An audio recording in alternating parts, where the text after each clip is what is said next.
ಹೇಳುತ್ತೇನೆ. ಶ್ರೀ ಪರಮಾತ್ಮನೇ ನಮಃ. ಶ್ರೀಮದ್ ಭಗವದ್ಗೀತಾ ಅಥ ದ್ವಾದಶೋऽಧ್ಯಾಯಃ. ಭಕ್ತಿಯೋಗಃ. ಅರ್ಜುನ ಉವಾಚ ಏವಂ ಸತತಯುಕ್ತಾ ಯೇ ಭಕ್ತಾಃ ಸ್ವಾಂ ಪರ್ಯುಪಾಸತೆ ये चाप्यक्षरमव्यक्तं तेषां के योगवित्तमाः. श्रीभगवानुवाच मय्यावेशमनो ये मां नित्ययुक्ता उपासते श्रद्धया परयोपेताः ते मे युक्ततमा मताः.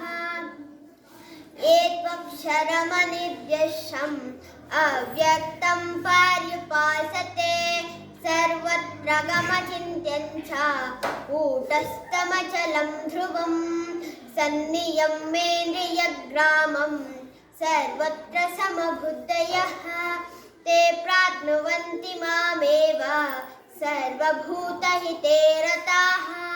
क्लेशोऽधिकतरस्तेषाम् अव्यक्तासक्तचेतसा अव्यक्ता हि गतिर्दुःखं देहवद्भिरवाप्यते.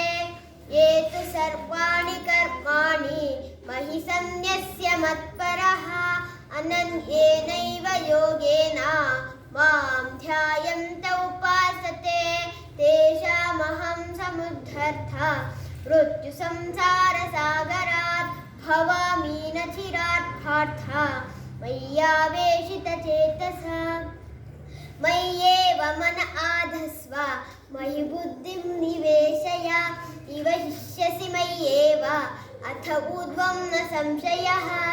अथ चित्तं समाधातुं न शक्नोषि मयि स्थिरम् अभ्यासयोगेन ततो मामिच्छातुं धनञ्जय.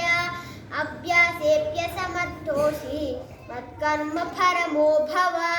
मदर्थमपि कर्माणि पूर्वं सिद्धिमवाप्स्यसि.